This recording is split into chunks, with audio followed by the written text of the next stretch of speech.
Our speaker for today's session is a great personality. She is an associate professor, Department of Pediatrics, Dayanand Medical College and Hospital, DMCH, Ludhiana.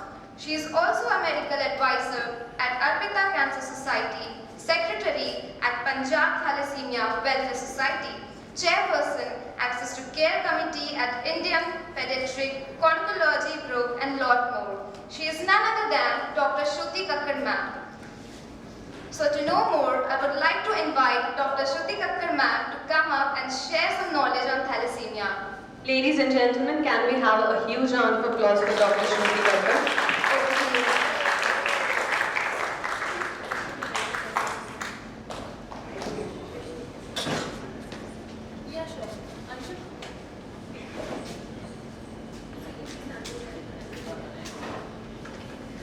Good afternoon, everyone.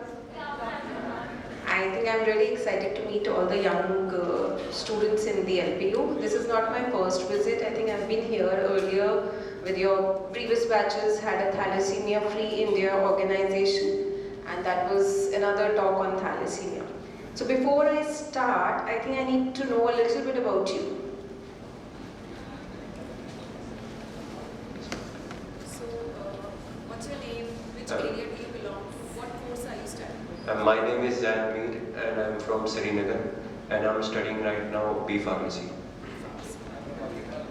Just a couple of people, right? Hello ma'am, good afternoon. My name is Ujjwala. I'm studying currently MBA in Hospital and Healthcare Management, and I'm from Patna, Bihar. Hello ma'am, good afternoon. My name is Rohit and I am from Andhra Pradesh. Good afternoon, my name is Umar Farooq Loan. I am from Srinagar, Jammu and Kashmir, and I am pursuing MBA in Hospital and Healthcare Management. So, a lot of you are from healthcare background, whether pharmacy or Healthcare, right? Yes. And from different parts of the country. So how many of you have heard about thalassemia before today? Just raise your hands. Right. So you've heard about thalassemia, but what have you heard? What do you know about thalassemia? So I would be clear about, where I need to start from. Ma'am, it's a disorder related to low amount of hemoglobin in our body. It's a degenerative disorder. anybody else would like to add anything? Okay. So I think that's an absolutely right answer, that thalassemia is associated with low hemoglobin and it's a genetic disorder, right? So let's try and understand a bit deeper in detail about what is thalassemia. And then what can we do to help children with thalassemia first? And second, how can we escape from having this disorder in our own families, in our own children, right? Next slide, please. So, the previous one, right? So we all know, we all have blood running through our veins and arteries, and blood has three main components: the red blood cells, the white blood cells, and the platelets. And all three of them are suspended in plasma to keep it in a liquid state, right? And as she just said, that it is mainly related to the hemoglobin, and the other cell lines, the WBCs and the platelets, are absolutely normal in thalassemia, right? So coming to red blood cells are also called erythrocytes, and there are about 4.5 to 5.5 million red blood cells in each milliliter of blood, and they keep circulating through the body and carry oxygen throughout the body, right? So they contain hemoglobin, and hemoglobin is what is the oxygen carrying molecule in our body. They're like little cylinders which carry oxygen to all the parts of the body. So if we do not have hemoglobin, what is going to happen? It is going to affect our energy. So oxygen is actually what gives us all the energy to work, to run around, to play, right? So if we look deeper into this hemoglobin molecule has heme. Heme has mainly iron and 4 chains to keep it in a stable state. The 4 chains are 2 alpha and 2 beta chains, right? What is the function of these chains? It's to keep the hemoglobin, the heme, in a stable state, right? If the globin chains are unstable, the hemoglobin itself will be unstable. And if you read the previous slide, the lifespan of red blood cells was 120 days. But if our alpha and beta chains are defective, the hemoglobin is going to be unstable, and they're going to, break down much easier, right? So your friend just said it is thalassemia is associated with low HB, right? Okay, and if we have faulty chains, we are gonna have shorter half-life red blood cells, and they would break down sooner, right? So can I ask you a question? What is the lifespan of red blood cells? Normal red blood cells. Ma'am, 2 months, 120 days. 2 months is 120 days. No, आसपास बीच में. So ना तो आसपास रहना है, बीच में रहना है ना? ठीक है? Can you move there? I'm a teacher too, so I know from there or the back side, what each and every one of you is doing. Right? 120 days. Louder. 120 days. What is the composition of hemoglobin? Heme, which contains iron plus 4 globin chains. Good. That makes me happy. Right? Okay. So if we do not have enough hemoglobin, we will not have enough oxygen, and then we will not be able to run around. We will not be able to enjoy our life. Right? Next slide, please. So a patient who has thalassemia now, doesn't have red blood cells. His red blood cells break down easily, right? And he doesn't get enough oxygen. So what is going to happen? How can we treat them? We have to give them blood transfusion, lifelong. Okay? Lifelong matlab every 15 to 20 days, the patient has to go to a hospital, get a prick, and get a packed red blood cells. Okay, only red cells, no WBCs, no platelets. That is a packed red blood cell. Okay, and how easy it is? Is it easy? No, it's not easy. If you do not do that, if you do not give transfusion properly, the child is going to have growth failure. Weight height कम होगा, thin built होगा, bony deformities हो जाएंगी. आप अगर कुछ older thalassemia patients देखोगे तो उनके the faces are a little abnormal. Right? They don't look like a normal person like, you and me. They look abnormal, right? So they have all these problems if we do not transfuse them well, if we do not give good hemoglobin, right? Now we learned that, and next thing we did was, we give them blood when their hemoglobin is more than 9. We don't let the hemoglobin fall below 9. Now we thought we are doing a very good job. The child is growing well, he's healthy, achieved all the milestones, weight, height, puberty, everything on time. But now what happened? Every unit of blood that we gave him contains 200 milligrams of iron. So this is the whole amount of iron that we give the child in a month or lifelong. What's going to happen? The iron is going to get deposited in all these organs. You people are from health management, probably you know at least the organs. Farmers people must be knowing that, right? So iron goes and gets deposited in pituitary, thyroid, heart, lungs. So when we did not have medicines to remove this iron, the lifespan of a thalassemia child used to be only 10 to 15 years, right? But then we had drugs and we were able to give them iron chelation, right? So the first iron chelation which was available, the pharma students will know, it is an injectable drug. It's called desferrioxamine, which is given as a subcutaneous infusion, 8 to 12 hours a day, 5 days a week. So every 15 days the child is going for a transfusion, and on top of that, now we tell them, घर पे भी 5 दिन injection लगाना. So for those who do not understand Hindi, we were sending the child to hospital every 15 days for a transfusion.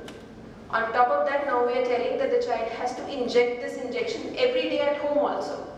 Does that make a good quality of life? No. I wouldn't like to have that done on myself, right? But thankfully, we got oral chelators now. We have capsules and tablets available now, so life became a bit simpler, right? How many of you have taken one full course of antibiotics? Amoxicillin clavulanic acid 3 times a day prescribed for 5 days. How many have taken all 15 tablets? 1? Okay, how many of you have not taken complete tablets? You took some and then thought, bas ab gala theek ho gaya, chhod dete hain. Majority, And here we are asking a child to take tablets and capsules every day, 3 to 4 times a day, lifelong. Is that possible? No. Again, a poor quality of life. So these are the challenges that a thalassemia patient, parent or a family has to face. But parents who are able to do that, we are able to, get a good life. They are able to get a good growth. They are able to get married. They are able to have children of their own. All that is possible. But at what cost? This is the cost. This is an 18-year-old boy who's received 250 units of packed cells till date. Because at that time when he was born, there was no oral chelation available. He has had 4,000 injections of desferrioxamine injected. A needle was in body for 40,000 hours of his life, right? And he has spent 16 lakh rupees only on iron chelation, right? So how many Indian families do you think will be able to do that? 10%? 20%? I would say 90% of my patients who are coming to DMC, but people who are going to other centers, they are not able to do that. Thankfully, government has now started, help, but we're still a long way from an ideal treatment. A long, long way from an ideal treatment. Next slide, please. Right. So, I think you mentioned about the number of families who go through this ordeal. This is, the red, orange is the Thalassemia Belt of the world. Now the map has changed because a lot of migration, but this is the area where thalassemia was common, the Mediterranean nations, and this is the frequency. If we talk about India alone, there is no registry, but we say there are about 10,000 new births of thalassemia every year. Now we talked about the cost, 16 lakh rupees, that means roughly 1 lakh every year. If we have about 10,000 new births every year, what is the amount of money that is needed? Do you think our government can, generate that amount of money? You and me are going to pay taxes, right? How much taxes can we pay? 30% we are already paying, right? But that is not going to be enough for all the children with thalassemia who are going to be born for lifelong. It's not just once, twice, it's like lifelong. Every year, 1 lakh. So probably our health system cannot take that burden. You were talking about, health management, right? So what is the best way? How can we, look at this problem if we talk of health management? Prevention. At least, we have a burden already. If we can somehow prevent more thalassemia births from happening, that would be the right kind of health management. Adequate utilization of resources. Right, so that is, So if you look at the prevalence of thalassemia carriers, I'll be telling you what is thalassemia carrier in just a couple of slides.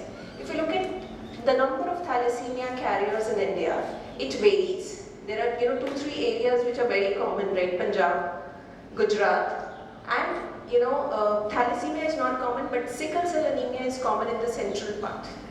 I was in Hyderabad about 15 days back. And there is a, Telangana society, and they said they had about 3,500 patients registered with them alone, Hyderabad alone. Look, just think of other areas, right? So that's going to be a big number. So don't think that, the southern part of India is not affected. They have thalassemia, they have sickle, and then they have this combination of thalassemia, sickle cell, right? So every part of India, now due to migration, I think this map is old and we need newer figures and newer numbers, right? So how can we prevent, right? But before we say how we prevent, we need to go back to the first slide. Hemoglobin had heme and 2 alpha and 2 beta chains, right? I'm going to talk more about beta chains because that is what is common in India. And alpha, thankfully, is not that symptomatic, usually manageable, right? So I'm going to talk on, when I say thalassemia, just think that I'm talking about beta thalassemia now, right? So how these globin chains are produced? They're proteins, right? So we know, for everything that you make, you need an instruction manual. You need SOPs, standard operating protocols, right? So do we have such system in our body? Yes, right? We have such instruction manuals or we have the SOPs, and we have actually 23 such books. We have 23 instruction manuals for all the functions that the body has to carry out, all the enzymes that the body has to produce, all the proteins that the body has to produce. So this looks like similar to chromosome numbers, right? So each of us has 23 pairs of chromosome numbers, right? And my interest is in this chromosome 11, which has the gene for beta thalassemia, right? So if you look at this chromosome number 11, if both the genes are normal, white means normal, right? Then the person is a normal person, right? If one gene is normal, white, and the other one is abnormal, that means red, then that person is a thalassemia minor, oblique trait, oblique carrier, all of them mean the same. So what is the symptom of thalassemia carrier or minor? Can anyone just help me with that? Light fatigue, like not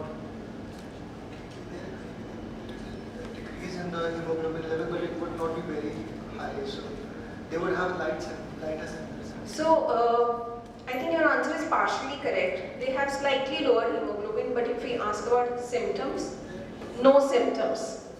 There are no symptoms. So can any one of you tell me your thalassemia status? No. Right? Because we don't know. We've not tested ourselves and it doesn't have any symptom. When I tell parents to get themselves tested, the usual answer I get is, हमें तो कोई problem नहीं है, हमें आज तक hospital भी नहीं जाना पड़ा, हमें कोई प्रॉब्लम नहीं है, हमें नहीं थैलेसीमिया माइनर हो सकता. This is the usual answer that you know as a doctor that you get. But remember, a carrier of any disease may not have any symptom. He's just a carrier, right? That person doesn't even know. So if we talk of Punjab, we said the frequency is between 3 to 15%. On an average, it is 4%, right? So if we are 100 people, 4 of us are going to be thal minor. And these 4 have to know their status to prevent a thalassemia major birth in their families, right? So this much is understandable. Minor, major, normal is understandable. Minor and major, can you differentiate? Normal and minor, can you differentiate? Yes. We can differentiate by doing a CBC, by doing a peripheral blood smear. Just make a slide of, a drop of blood. And a very simple test which is called hemoglobin electrophoresis or HPLC, high performance liquid chromatography. You'll use that a lot in your pharmacy for drug levels and all? Yes. We all do all the drug levels on HPLC machines. Oh, I'm so sorry. I'm so sorry, right. So a lot of pharmacy students may be using it, right? So that's where we are. You can know your status by simply doing a CBC or a HbA1c, right? The test that we are looking for is called HbA2 levels, right? This is a minor hemoglobin present in adults. Usually its value is less than 3.5. If its value is more than 3.5, that means you are carrying that thalassemia gene mutation in one of your genes, not both. One. Just one. Okay? So, how much does a pizza cost these days? 200? So how many pizzas a month? 4, 5 a day. I think that was a better question. So 200 per day, right? How much per day, you can tell me? How much per day you spend in canteen? 200 on an average? Yes? And how much for a thalassemia test which is going to save you from having a thalassemia major child in future? 500 rupees, that's it. And we expect somebody to come and sponsor that. I mean, see, you can get it sponsored, but why are you waiting for somebody to come and get it sponsored? Why? If something is life-saving, it's saving my future, I would go and get it right away done.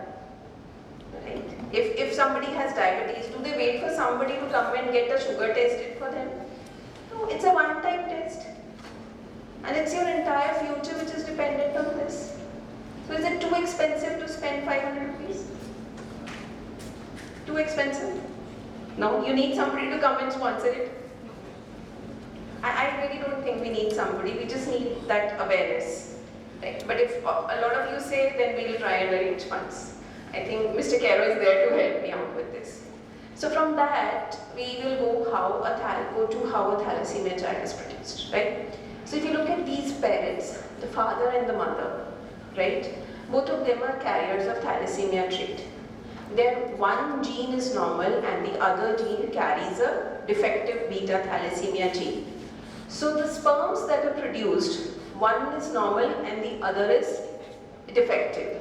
And similarly for the mother, the eggs that are produced, one is normal, the blue one is normal and the other one is defective, that's the red one. So when the fusion happens, the fusion of the gametes happen, it's luck, it's chance, right? So if the blue sperm matches the blue egg, the child is going to be normal, absolutely normal. So if we say what is the frequency that a thalassemia minor couple can have a normal child, it's 25%, right? Then next, if we say what is the frequency that they can have a thalassemia minor child, that is 50%. So altogether 75% the children will be healthy. They will not have any disease. They will be carrier, but they will not have any disease. But 25% risk is there that the defective gene from both the parents will go and the child will have thalassemia major and will have to go through the entire ordeal that that boy had to go through. Right? So there is no need to lose hope. Even if both the parents are, thal minor, there is no need to lose hope. Next slide, please. So how can we prevent?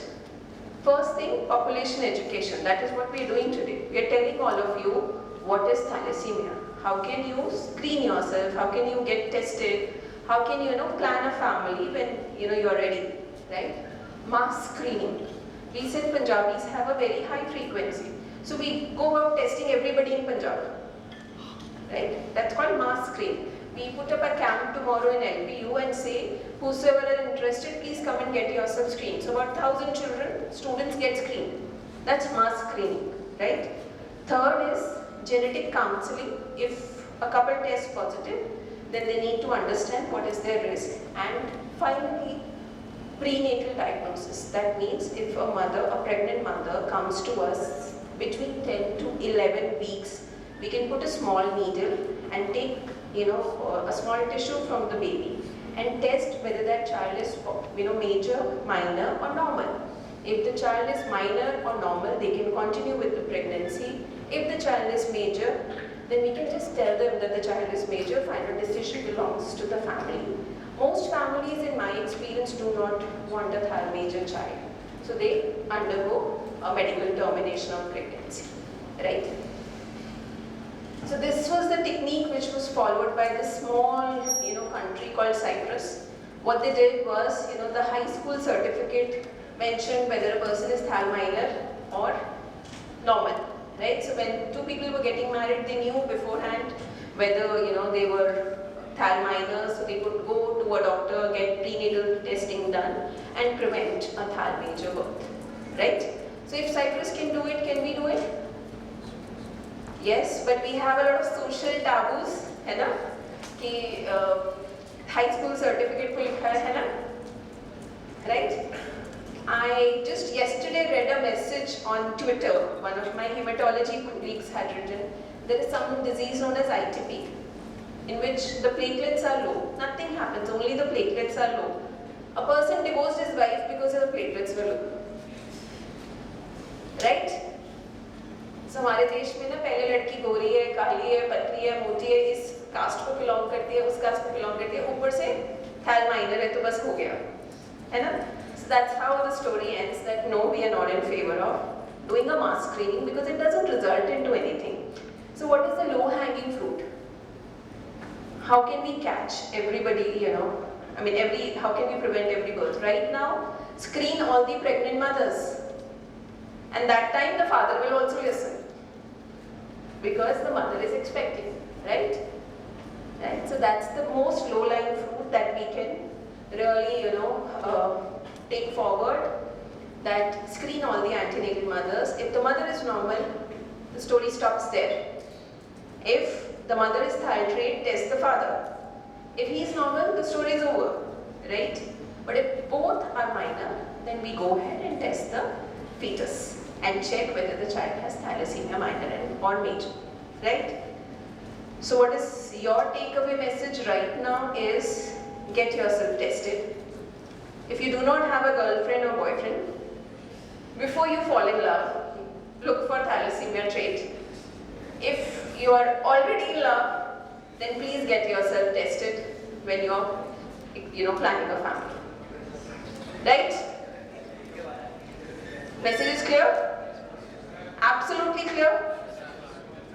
So next time I come to LPU, I need everybody's thalassemia trait status. When I ask what is your thalassemia trait, everybody's hand should go up. Right? Okay. So now when it comes to helping, we know how now we can prevent, but how can we help our patients with thalassemia? You're doing this blood donation camps, so that's the first step you're doing. You're doing blood donation camps, right? You're helping them get good quality blood. You're preventing a lot of infections, with repeated blood transfusion, children can get hepatitis B, hepatitis C, HIV. These are people who donate blood for the sake of money, right? So we want to avoid that. So healthy donors, healthy voluntary donors like you will be a good thing. It will be a good future for our patients, right? Second, Punjab में आप सबने सुना होगा there is a thing known as daswant, right? Kano, I'm fine, Mr. Kano. Right? तो आप उसका मतलब भी explain कर दीजिए.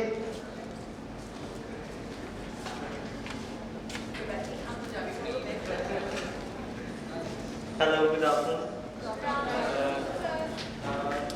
ਦਸਵੰਤ ਪੰਜਾਬ ਦੇ ਵਿੱਚ ਦਸਵੰਤ ਕਿਹਾ ਜਾਂਦਾ ਵਾ ਆਪਣੀ ਇਨਕਮ ਦੀ 10% ਨੂੰ ਜਿਹੜਾ ਆਪਾਂ ਡੋਨੇਟ ਕਰਦੇ ਹਾਂ ਅੱਛੇ ਕੰਮ ਦੇ ਵਿੱਚ ਲਾਉਂਦੇ ਹਾਂ ਉਹਨਾਂ ਨੂੰ ਪੰਜਾਬ ਦੇ ਵਿੱਚ ਦਸਵੰਤ ਕਿਹਾ ਜਾਂਦਾ ਜੋ ਆਪਾਂ ਡੋਨੇਸ਼ਨ ਲਈ ਕਰਦੇ ਹਾਂ ਤੇ ਉਹਨਾਂ ਨੂੰ ਦਸਵੰਤ ਕਿਹਾ ਜਾਂਦਾ thank you So we can follow our age-old tradition of daswant and keep 10% of our income separate for anybody in need. I'm not saying just thalassemia, there are other poor children in need. Whether you want to donate it to any seva, you want to donate it to langar, if you wish to donate it to children like this who have a lot of expenditure on their daily living, then that's an option, right? And with the support of LPU, we can assure you that each and every penny that you donate will be put to the right use. It will go directly to the patient, nobody else. Right? Finally, what else can we do? Can we help a child get rid of this problem forever? Yes. So that's the story that I wanted to share with you. Right? I'm a doctor. I deal with thalassemia patients day in, day out. There are about 17, 18 patients coming to thalassemia ward every day since last 10 years. Right? But it took me 8 years to understand this. When I went to this donor-recipient meet. Recipient means a patient with stem cells, a patient with thalassemia, and a donor means who donated his stem cells which were a perfect match with the child, and the child got okay forever. The child was not dependent on blood anymore. It was for a bone marrow transplant, right? So this donor in the brown t-shirt had flown from Dubai to meet this little girl who was a thalassemia child and now cured forever. Now she doesn't have thalassemia anymore, right? And she's not dependent on blood. And this was, what that kind of emotional connect was what inspired us, right? And within a month, this was April, 8th May every year is celebrated as International Thalassemia Day, right? And during this function, one of the parent with thalassemia said, I wish I could donate my stem cells to somebody. I'm not matched for my own daughter, but I may match with somebody else and I wish I could give my stem cells to somebody, right? So we held this HLA matching camp with this NGO called Datri based in Chennai, and all the parents with thalassemia came forward and registered themselves in a hope that if they cannot offer cure to their own child, at least they can offer cure to somebody else's child, right? So this camp was a huge success. About 200 parents registered. These are some of my students, nurses who also volunteered and said, yes, we also want to register. You know? And these are, girls gang. All of us registered and got our IDs that we can give to life, right? And this was May, and then next month we had flown down. My husband was in Canada that time, so we had flown down to be with him. So we were there. June is, when we were there, and I get a call, all of a sudden, WhatsApp call, because the, incoming was not working. And I was told I'm a match for a thalassemia child. Right? It was, that day, 8th May, when I took the mic and I was trying to introduce the program, and I was, trying to motivate the parents. I had a mic like this in my hand, and I said, oh God, I'm gonna, register myself as a donor today. Please share your blessings. I'm gonna be the first one to register, but please make sure that I'm the first one to get a match. I'm so desperate to donate now, and please come.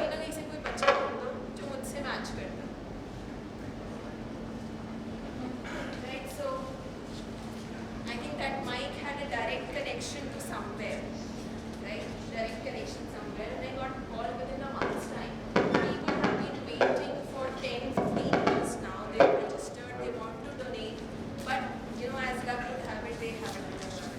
So I come back, and we have to, before you donate, you have to undergo a big series of investigations. Am I audible? Yes, Next slide, please. So when I come back, we went through a big series of investigations, and I was found to have something known as a celiac disease. So I was allergic to wheat all my life and never knew about it, right? So I thought, and the doctor told me, no, you cannot donate, the child will also get celiac disease, right? So the child's parents were told the same thing, and they were like, हम बॉम्बे में रहते हैं, हम तो चावल ही खाते हैं, हमें कोई फर्क नहीं पड़ता, रोटी नहीं खा पाएगा. That's the only thing I have to do. I can't eat chapatis, right? Rest every life is normal, right? Every part of my life is normal. So the child's parents agreed to that it's okay, even if our child gets, celiac disease, we are okay. So I think with the blessings of both my mothers, the child's parents agreed, and we had this stem cell donation on September 12th. 2017, and the stem cells were flown to Bombay, and the child had this transplant. So this is 2017, and this is a very special kind of bond. It's been 4 years, 5 years, it's going to be 5 years this year. I've seen her grow right in front of my eyes. It's like having another child. I haven't given birth to her, but it is like having another child, right? And that possibilities that you have given to that family. Their child is cured, so they are out of that hospital visits, they are out of that entire cycle. All the financial burden has suddenly gone away, right? And you've given her new wings to fly. And you don't have to be a doctor to do that. Anybody can do it. Anybody between 18 to 50 years can do it. You just have to go online, tatri.org, register yourself as a volunteer donor, and I tell you, pray from the bottom of your heart. Ki Bhagwan mujhe chance dena, God will listen to you. It has to come from a true heart. I think it will come. Right?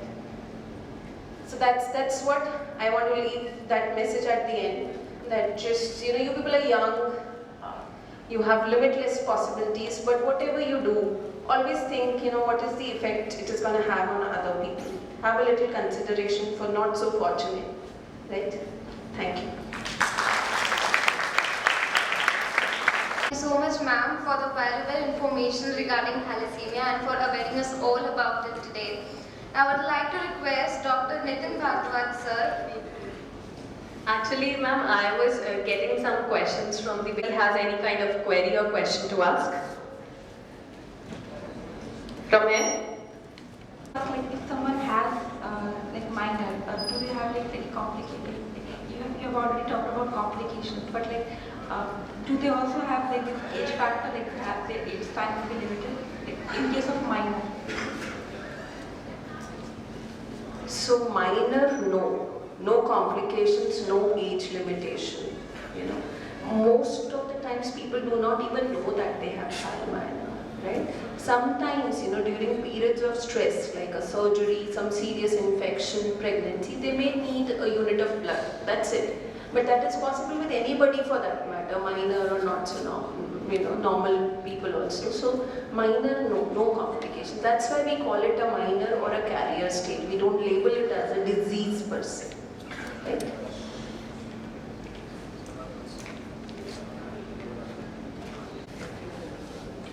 Hello ma'am, this is Pratiksha. Ma'am, what all activities that we should avoid or a child should avoid if she or he has a thalassemia minor or major? So again, thalassemia minor, nothing to avoid. Do everything. You are normal, you are just a carrier, you don't have any disease, right? When it comes to major, again, if you're taking good treatment, if you're maintaining a good HP, if you're taking your medicines on time, it is tough to do all that, but if you're doing that, then you can do whatever you want. It comes at a cost, that's what I'm trying to say, that it's not easy for anybody to go to hospital every 15 days lifelong, take medicine morning, evening, every day lifelong. So there are going to be periods where they will not be compliant, they will not be taking their medicines regularly. But if they do that, then there is no limit. We have a police officer in Punjab who's Thal major. We have many doctors, hematologists abroad, right? I have 2 staff nurses who are working as Thal major, who are working in my own unit, and they're doing as good as any other staff nurse. And we have 2 girls who are preparing for NEET this year, and I'm just keeping my fingers crossed that if they become doctors, I'm ready to vacate my chair for them. Thank you so much, ma'am. And hopefully, I also wish that I can be one of the donors in my life. And thank you so much, ma'am. Please. Thank you.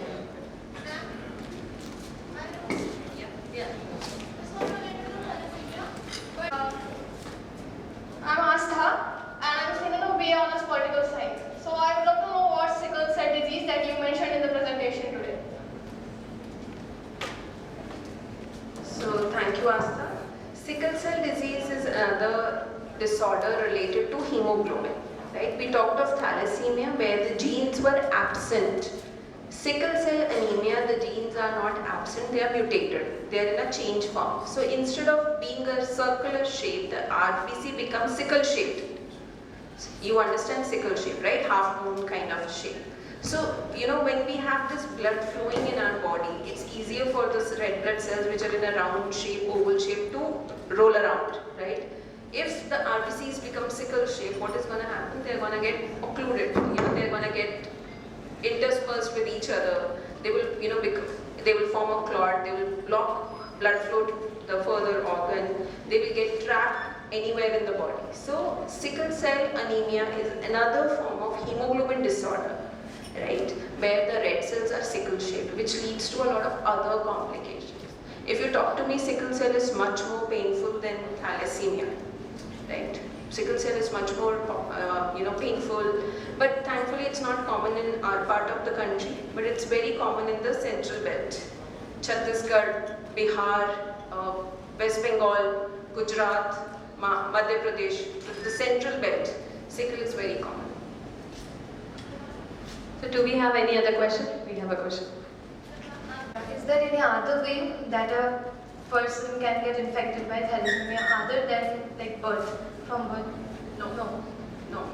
There's only one way. It is a genetic disorder. One of you told me right in the front. It's a genetic disorder, and a thalassemia major child can be born only and only if both the parents are thalassemia minor.